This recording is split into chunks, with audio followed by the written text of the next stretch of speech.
शुरू करें। આ જે પ્રેસ બ્રીફિંગ રાખવામાં આવેલી છે એમાં મુખ્યત્વે જે ગઈ 25 અને 26 તારીખે રાજ્યભરમાં જે બનાવો બન્યા એમાં સુરતમાં પણ બનાવો બન્યા હતા।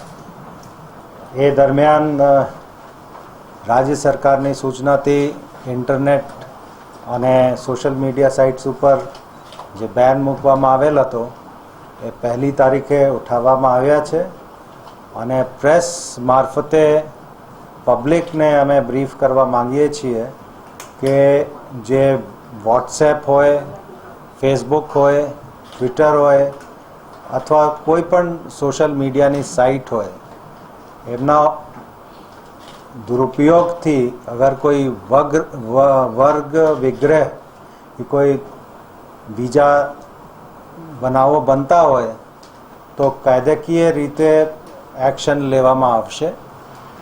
એમાં જે ઇન્ફોર્મેશન ટેકનોલોજી એક્ટની કલમ 67 અને આઈપીસીને સેક્શન 120B અને 153 એ હેઠળ ગુના બનતા હોય છે। અગર કોઈ ગ્રુપ મેસેજ હોય કે ઇન્ડિવિજ્યુઅલ મેસેજ હોય જેના લીધે કોઈ કોમ્યુનલ ટેન્શન કે કાસ્ટ ટેન્શન કે કોઈ પણ જાતનું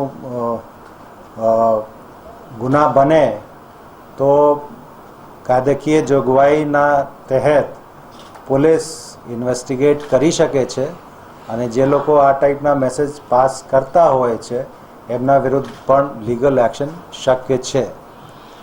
ભૂતકાળમાં સુરત શહેરમાં વોટ્સએપના દુરુપયોગથી અફવાઓ ફેલાવવામાં આવેલી હતી, એમના ડિટેક્શન થયા છે। 1-2 ક્રાઇમના ડિટેક્શનમાં પણ વોટ્સએપના જે દુરુપયોગ કરવામાં આવેલો એમના વિરુદ્ધમાં કાયદાકીય કાર્યવાહી કરવામાં આવેલી છે। અત્યારે જે અમારી ક્રાઇમ બ્રાન્ચ છે એમાં જે સાયબર ક્રાઇમ યુનિટ છે એમાં ટેકનિકલ કોમ્પિટન્સ છે કે સોશિયલ મીડિયા સાઇટના જે લોકો પણ દુરુપયોગ કરતા હોય છે એમને આઈડેન્ટિફાઈ કરીને એમના સુધી પહોંચવાની।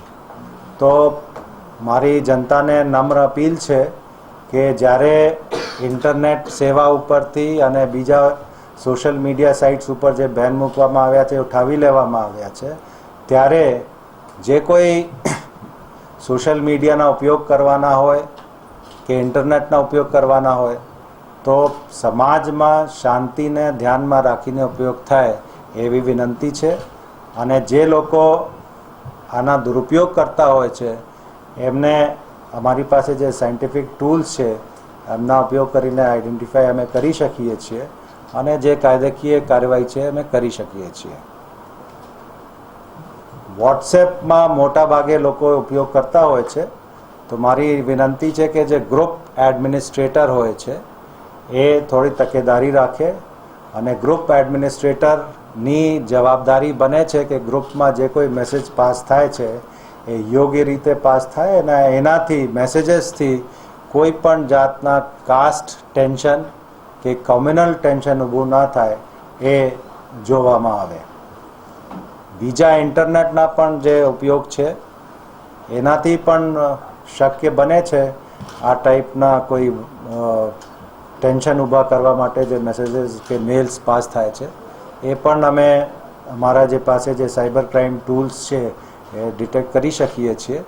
એના પણ વિનંતી છે કે વ્યક્તિગત કે ગ્રુપમાં કોઈ પણ આ ટાઈપની એક્ટિવિટી થતી હોય તો કાળજી રાખવા વિનંતી છે અને અમે ઇન્વેસ્ટિગેશન દરમિયાન કોઈ પણ જાતના આ ટાઈપના મેસેજથી અગર કોઈ બનાવ બન્યા હોય તો પણ અમે ઇન્વેસ્ટિગેટ કરીએ છીએ।